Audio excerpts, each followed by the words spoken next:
त्रिभुवन अन्तर्राष्ट्रिय विमानस्थलको भन्सार कार्यालयले चेक जाँचमा कडाई गर्दाखेरि 2 महिनादेखि वैदेशिक रोजगारमा गएका नेपालीहरूले आफ्नो घर परिवारको लागि पठाएको पार्सल कार्गो त्रिभुवन अन्तर्राष्ट्रिय विमानस्थलको भन्सार कार्यालयमा अलपत्र अवस्थामा छ। स्रोतको अनुसार हजारौं किलो सामान चेक जाँच नभएर गोदाममा थन्किएको गुनासो आइरहेको छ भने विभिन्न मिडियाहरूले प्रकाशन गरेका सूचना अनुसार भन्सार कार्यालयले अहिले नयाँ नियम भनेर ल्याएको छ, जुन नियम पर्सनल कार्गो र कमर्सियल कार्गोको हिसाबले भन्सार चेक जाँच भएर सामान भित्रिने गर्छ देशमा। तर यो दुईटा नियममध्ये पर्सनल कार्गो भनेको वैदेशिक रोजगारमा गएका श्रमिकहरूले जिटी कुण्टा नियम अन्तर्गत वैदेशिक रोजगारमा आफू रहँदा आफूले प्रयोग गरेका सरसामान र आफ्ना घर परिवारको लागि पठाउन मिल्ने सामानहरूको हकमा छ। यो पर्सनल कार्गोले पनि वैदेशिक रोजगारमा गएका नेपालीहरूले देशको नियम कानुन अनुसार फलो गरेर कस्टम चेक जाँच गरेर यहाँबाट सामान नेपाल पठाउने गर्छन्। यसैगरी कतारमा मात्रै लाखौं किलो सामान अहिले पेन्डिङमा छ, होल्डमा छ। विभिन्न कार्गो कम्पनीहरूले सङ्कलन गरेको सामानहरू नेपालमा भन्सार चेक जाँच नहुँदाखेरि आफ्नै गोदाममा थन्किएर राखेका छन्। रमदान र ईदको लागि विशेष गरी सामान पठाउने तराईवासी मुस्लिम समुदायहरूले रमदानको लागि पठाएको सामान 2 महिना बितिसक्दा पनि आफ्नो घर परिवारले नपाउँदा धेरै चिन्तित छन् र गुनासो पोखिरहेका छन्। यसको विषयमा हामीले विभिन्न सङ्घ संस्थाका मान्छेहरू र एउटा जानकार मान्छेहरूसँग बुझ्दाखेरि भन्सार कार्यालयले श्रमिकमाथि अनैतिक निर्णय गरेको र न्यायोचित निर्णय नभएको गुनासो छ। विशेष गरी पर्सनल कार्गोलाई कमर्सियल कार्गोकै रूपमा जाँच गरेर ट्याक्स तिरेर भन्सारतिर लानुपर्ने कार्यालयको अडान छ भनेदेखि केही स्रोतको दाबी छ भन्सार कार्यालयमा बिचौलिया र माफियाहरूको हाबी भएको गुनासो छ। कमिसनखोरहरूको बिगबिगी भएर नेपालमा दुङदुङे गनाइरहेको भन्दा तपाईँलाई फरक नपर्ला। आफ्नो देश छोडेर विदेशमा रोजगारका लागि गएका वैदेशिक रोजगारमा गएका नेपालीहरूले आफ्नो परिवारको खुसीको लागि पठाएको कार्गो यसरी बन्द गरिनु न्यायोचित नभएको जानकारहरू बताउँछन्। तपाईँलाई पनि कस्तो लाग्छ? यदि विदेशमा बसेर रगत पसिना बगाएर देशलाई रेमिटान्स भित्राइरहेका नेपालीहरूको कार्गोलाई सहजीकरण गर्नुको साटो ट्याक्स उठाउने बहानामा अत्याधिक कर सङ्कलन गरिरहेको स्रोतको दाबी छ।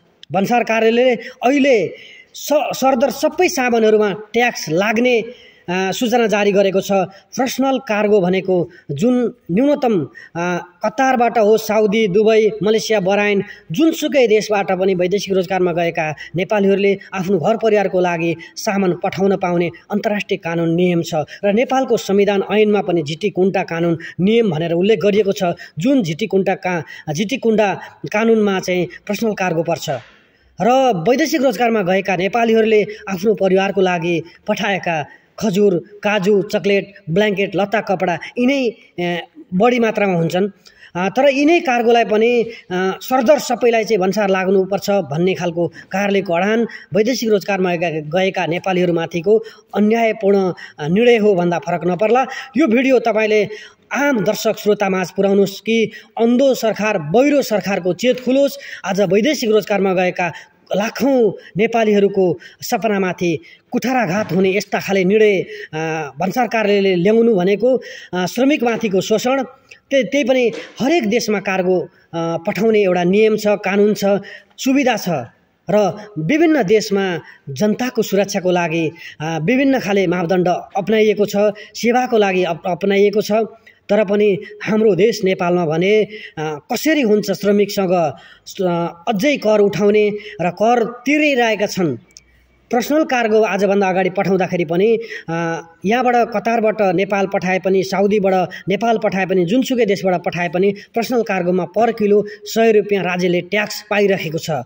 यहाँका कार्गो कम्पनीहरूलाई पनि उनीहरूले पैसा तिरिरहेका हुन्छन्, तर पनि अहिले सहज रूपमा नखुल्दाखेरि धेरै चिन्तित छन्। आज महिनौसम्म आफूले पठाएको सामान आफ्नो घर परिवारमा नपाउँदाखेरि कार्गो पठाउने नेपालीहरू धेरै दुखी छन् र सरकारप्रति आक्रोश व्यक्त गरिरहेका छन् र सम्पर्कमा आउनेहरूले भनिरहेका छन् कि यो सरकार जनताको हितको सरकार होइन, यो जनता मार्ने सरकार हो, गरिब मार्ने सरकार हो, यो श्रम शोषण गर्ने सरकार हो।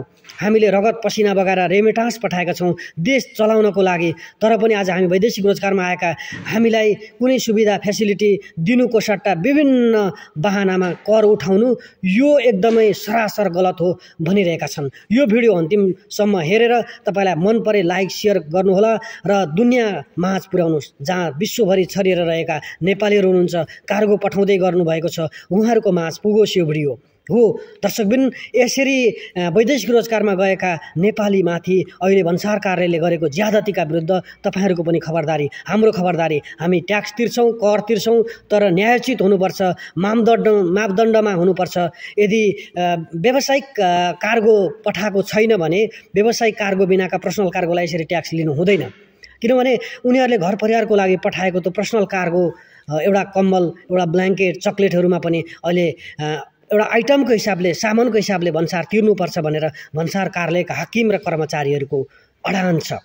यो अडान न्यायोचित छैन भन्दै तपाईँको माझमा हाल कतारबाट यो कार्गो विशेष बन्द भएको र नेपालमा भएको भन्सार कार्यालयमा भएको बन्दको विषयमा जानकारी गराउँदै बिदा भएँ। हस्त तपाईँको बाँकी बेला शुभ रहोस्। नमस्कार।